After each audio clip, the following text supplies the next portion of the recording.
Angel Reese, in particular, her energy shifted. I thought when she got some of those easy baskets to go in the paint, that quite frankly she had struggled with to open the ball game. That energy is contagious because if you look at Angel Reese. Let's go back to Angel really quickly, though, because she was part of the catalyst that you saw to be able to change things around. And she said to Holly, I just feel like I needed to take a deep breath and maybe stop overthinking some of these. Oh, I've been there. I've been there. Like, sometimes the basket is too open. Right. The reason why we watching women's basketball is not just because of one person. It's because of me, too. And I want y'all to realize that. Y'all said it's the player of the year, so I want all the smoke. All the smoke. So who's the best player in the country? To the media or me? I feel like I'm the best. This weekend has to be one of the worst weekends ever for Angel Reese, bruh. I mean, she became a meme last game. She became a super duper meme this game. And all I got to tell you is Caitlin Clark truly gets the last laugh. Had it. She had the entire game sitting right there in her hands, resting on her fingertips for maybe half a second before it slipped away. Tied at 81, clock bleeding down to nothing, and Angel Reese gets a wide-open layup to send Caitlin Clark and the Indiana Fever home with a loss. And she missed it. Clean miss. No contest, no help defender flying in from the weak side, no last-second hand in her face changing the trajectory. Just Angel Reese missing the most crucial shot of the game. One final chance, 81-81, to take this game, resulting in this circus act of a play. Ryan Howard disrupted by Sophie Cunningham, pretty much to Angel Reese right under the basket, who blows it. Naz Hillman gets the rebound, again, blows it. So the game goes into overtime. And I gotta say, Angel Reese looked really upset blowing that layup. But I think what's going really viral right now and making rounds on social media is Caitlin Clark's reaction. She walks right behind Angel with a cheeky smile. Single sequence is the reason we're even having this conversation right now. Because what happened in the 10 seconds after that, miss has somehow become bigger than the miss itself, bigger than the final score, bigger than the actual basketball game that two professional teams played for 40-plus minutes. And now, according to the rumor mill that has completely taken over WNBA social media this week, Angel Reese isn't just upset about missing that shot. She's reportedly furious enough that she's exploring legal action, not against the referees who officiated the game, not against the league office, but against Caitlin Clark personally, for allegedly laughing at her behind her back. Terrible. Speaking of terrible, Angel Reese never beating the allegations. This was to open the game. With Reese leaking out, finds her. Lee Sheet. That was awful. Wow, that was awful. One more good time. It did a... Yeah. Yikes. Holy moly. Holy moly. Caitlin Clark. Let's go. Down the court. Yeah, let me just pass this ball into AB. Oh, that was nice. That was nice from Caitlin Clark. How about Caitlin Clark cooking Angel Reese? Working behind ball. Boom. She shot it. Reese got that open look under the basket with a chance to end it right there, no overtime necessary, and she missed a shot she has made thousands of times in practice and in games. The broadcast, doing exactly what broadcasts are paid to do in moments like that, cut straight to her face. She's crushed. Head down, shoulders slumped, the entire body language of someone who knows precisely what she just cost her team with the game on. The only person to blame is Angel Reese for missing the layup to win the game. Angel Reese missed the layup that would have won the game, and she didn't win the game. As a result, cost her team the game because she can't make a layup. And Caitlin Clark seemed to enjoy it. I have no idea what she was actually smiling about, but this was the play in question, in case anybody was wondering and hadn't seen it. Angel, point blank range, doesn't make the shot. It's not like Caitlin chases her around to taunt her or anything like that. Or good timing to know where the cameras were if that was indeed on. Camera catches Caitlin Clark walking past her, a few feet away, heading back toward her own bench, smiling. The kind of smile you'd expect from someone who's relieved the game isn't over yet, and she still has a shot to close it out herself. That's it. That's the entire so-called incident. A camera caught two facial expressions 3 feet apart on a basketball court, and the internet did the rest of the work turning it into a headline. We can't make simple layups. We have no post moves. Our handle is weak. We can't shoot from the mid, can't shoot from the three-point line. All Angel Reese could do is rebound her own shots and her teammates' shots occasionally and play defense. She's by no means an elite defender. By no means is Angel Reese an elite defender. But this is bad. This is really bad. There's been absolutely zero progression in Angel Reese's game. Angel Reese rookie season to now, it's the same player. She hasn't improved finishing around the rim. She hasn't improved the mid-range shot. She hasn't improved the three-point shot. Her handle hasn't improved. She's just the same rebounding, defending, clumsy offensive player that we've seen for the last going on 3 years. The game didn't even end there either. It went to overtime, and the Fever pulled it out, 95-91, in a period that could have gone either way until the final minute. Clark finished with 26 points and 9 assists, controlling the extra period the way superstars are supposed to. Reese actually had a solid statistical night on paper. 15 points, 14 rebounds, 6 assists, a near triple-double that under different circumstances would have been the headline of the night. But none of that mattered once the overtime buzzer sounded because Indiana simply had more in the tank when it counted, and Clark had the biggest shots down the stretch. Try again. Nope. Try again.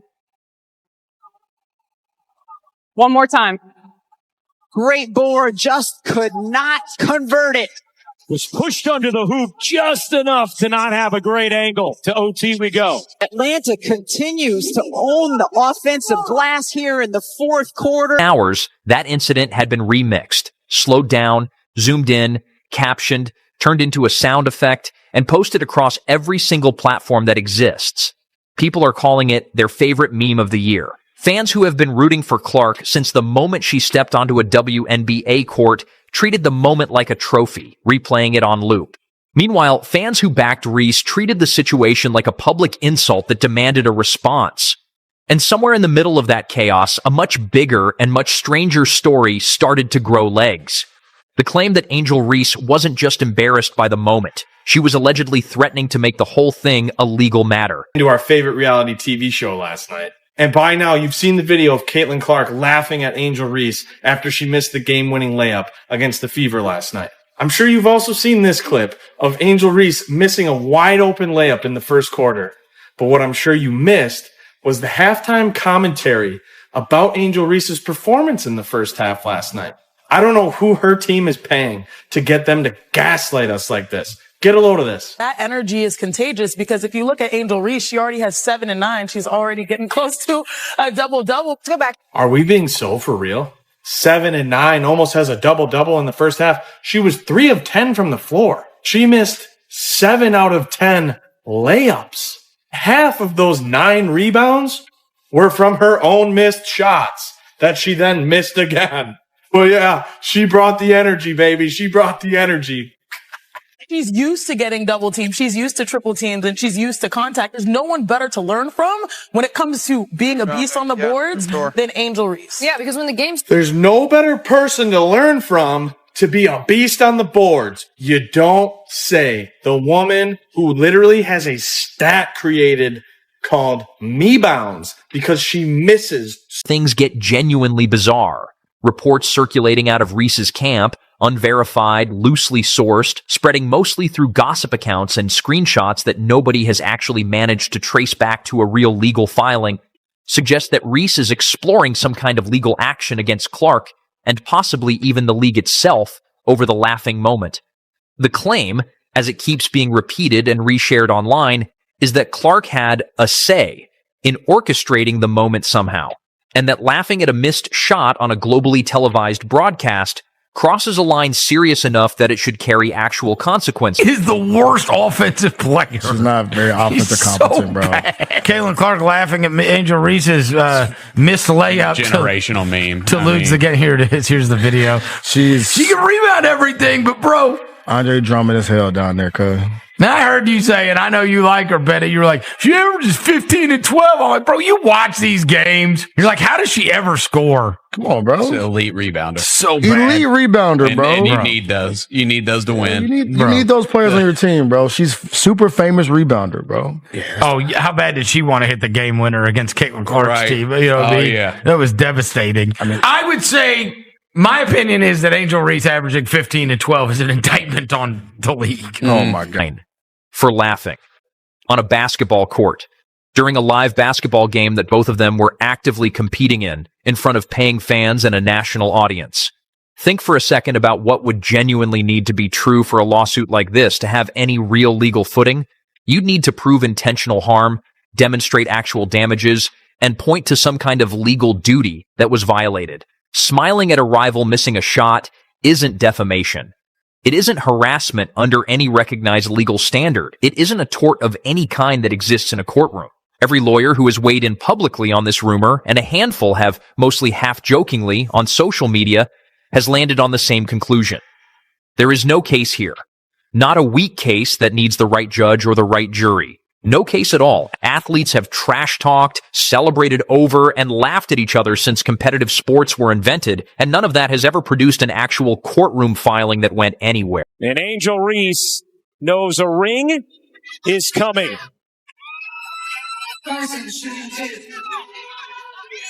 The part that makes the whole rumor almost impossible to take seriously with a straight face.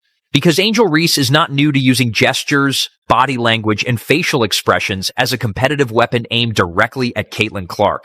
Rewind to April 2023, the national championship game, LSU beating Iowa, and Reese famously turning to Clark on the court and doing the John Cena, "You can't see me," taunt directly in her face, with cameras rolling and millions watching live. That moment made headlines for weeks afterward. It was celebrated by Reese's fans at the time as swagger, as confidence, as a legend being born in real time on the biggest stage in college basketball. Nobody filed a lawsuit then. Nobody even seriously suggested Clark had grounds for legal action because a rival mocked her mid-game on national television. It was sports. It was competition.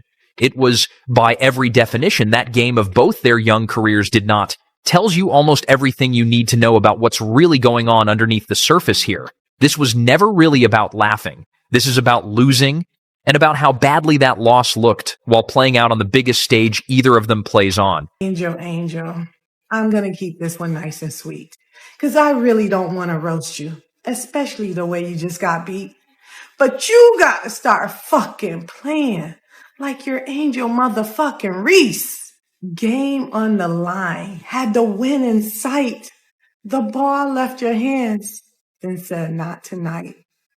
You missed the buzzer beater. I am not all right. Alicia got goggles. Angel, get you a pair. Because missing this many layups got me questioning your stare. You doing all the hard work just to get right there. Then the rim says, boo. And the ball disappears. What irritates me the most is because you do so much good shit, but not being able to put back a layup erases all. Here's the number that makes all of this sting so much more than a single missed layup ever could on its own. Before this game, Angel Reese was already 1-6 against Caitlin Clark in WNBA regular season play. 1 win, 6 losses. This wasn't some rare aberration where Reese ran into bad luck on an otherwise dominant night against her biggest rival. This was the 7th time these two have matched up as professionals, and it was the 6th time Clark walked away with the win in her pocket. The missed layup in overtime didn't create that pattern out of nowhere.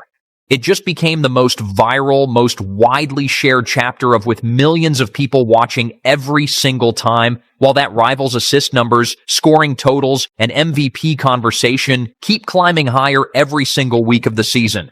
Clark is now averaging 22 points and 8.3 assists a game this season, leading the entire league outright in assists, and sitting squarely in the middle of the MVP race with real momentum behind her case. Reese, in her first season wearing an Atlanta jersey after the offseason trade, is averaging 15.6 points and 12.1 rebounds.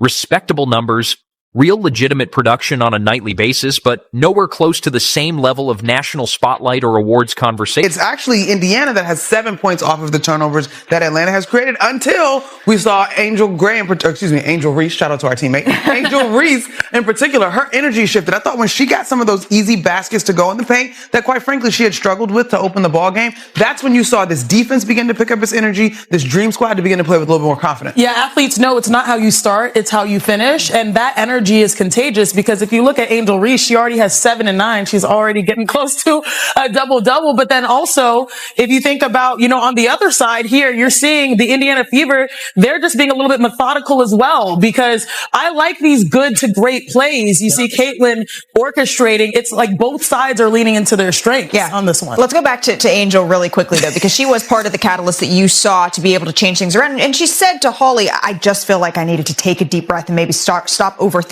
some of these. Oh, I've been there. Before Shanae answered, y'all saw how Shanae was like... Why the timing of this whole situation feels so loaded and so uncomfortable for everyone involved. Because in the weeks leading up to this specific game, there was a real growing chorus of people saying Angel Reese was having one of the best stretches of her entire career. Analysts were pointing to her rebounding numbers, her improved playmaking out of the post, the fact that she was putting up near triple doubles on a semi-regular basis for the first time as a professional. People were genuinely starting to give her credit for it. Not manufactured hype for the sake of engagement, but actual basketball respect built on real production happening on the floor, night after night. The Atlanta Dream were positioning themselves as a legitimate playoff team heading into the stretch just cost the Dream a single win in the standings. It undercut the entire storyline that had just started building momentum around her. Everyone watching, live and on replay for days afterward, got to see in real time, on the exact stage where it mattered the most, that the doubts about her finishing at the rim in high-pressure moments hadn't actually gone anywhere. That is a much harder thing to sit with quietly than a smile caught from 30 feet away by a broadcast camera. 3 hours yesterday, I watched ESPN polish the turd. For 3 hours, I listened to ESPN as they tried to convince me that Angel Reese is an elite basketball player. Now, to her credit, Angel Reese is an elite pretender. On paper, she looks great.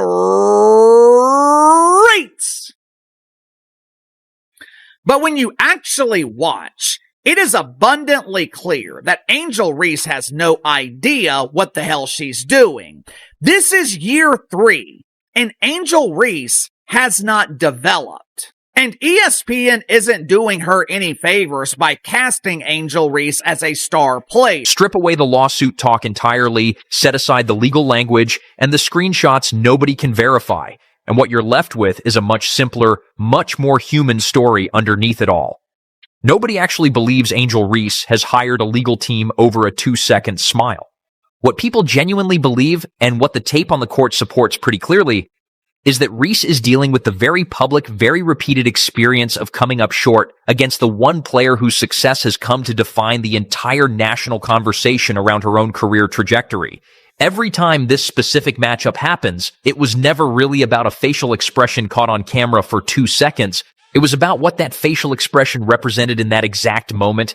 Clark getting to feel good, getting to laugh, getting another shot at closing out the win herself in overtime, while Reese was left standing under the rim with the one shot she absolutely had to make sitting in her hands and slipping right through her fingers in front of everyone. She missed that layup, and then Caitlin is in the back looking like an absolute menace. Honestly, I don't even care if you're a Caitlin Clark fan, if you're an Angel Reese fan, you got to admit that this was funny. And I can't even lie, I'm glad that this was all that it was for this matchup, because it feels like every time Caitlin Clark goes up against Angel Reese ever since college, you guys, ever since like their junior year in college, it's always something with these two. It's always something, and then it turns into something greater than that. This is just something fun and light. fun and light and funny. Reaction to the alleged lawsuit talk has made that underlying dynamic even more obvious than it already was. Sports commentators, podcast hosts, and fans across every platform have spent the past several days having a genuine field day with the idea, most of them landing on some version of the exact same joke. If missing a game winner and getting laughed at were legally actionable, half the history of professional sports would be tied up in court proceedings right now. Buzzer beaters get celebrated loudly. Misses get mocked, sometimes cruelly, sometimes affectionately. That has always been the unspoken deal in every sport, at every level of competition, and it's honestly part of what makes competition worth tuning in and watching in the first place. The suggestion that one specific instance of it should suddenly come with a legal consequence hasn't been treated as a serious grievance by almost anyone outside the handful of rumor accounts actively pushing the story for engagement. It's been treated for exactly what it looks like on its face, someone struggling to process a very public loss and a corner of the internet running wild with a story that gives that struggle a much bigger stage than it is doing for the Indiana Fever, especially as of late, really taking charge, really stepping up. She is going into those huddles. She is like talking about plays, getting everyone together. And that is something that she wasn't doing in the beginning of the season as much. I did see Sophie Cunningham doing that a lot, but now I have been seeing her do that. She has stepped up into that leadership role. And I'm not saying that she is MVP or anything just yet, but you cannot discount her from this conversation. She has added so many new tools to her bag this year, like her step back. Also, her step back has gotten the gait of her step back is, and I posted this yesterday on social media, so I apologize if you're hearing me say this again, but her step back has gotten to the size of like an adult human being, something that she was not able to do with her groin injury. That is like a huge deal for someone like Caitlin Clark, who just needs a little bit of space to get a shot off. And her mid-range game has really gone up. But not only that, her ability to draw. The part that actually matters going forward, far more than anything involving lawyers, screenshots, or unverified legal rumors. Right now, the standings have the Fever sitting 4th at 23-12, and the Dream sitting 5th at 21-13. If the season ends anywhere close to where it stands today, these two teams meet each other in the first round of the playoffs, the first ever postseason matchup between Clark and Reese as professionals, with real elimination stakes attached. Real pressure with no next game cushion and no convenient overtime buzzer left to soften the blow of a single bad possession. That is the actual rematch that should be dominating this conversation. Not a rumored lawsuit that legal analysts have already dismissed publicly as having zero real foundation. Lopsided mismatch that keeps getting more lopsided with every passing meeting. If that playoff game happens the way the standings currently suggest it will, the noise around one smile caught on a broadcast camera in the middle of August is going to look microscopic compared to what's coming down the road. Because in the playoffs, there's no laughing quietly and simply walking it off before the next regular season game arrives on the schedule. There's only winning or watching someone else get the very last laugh on the single biggest stage either of them has ever played on in their careers.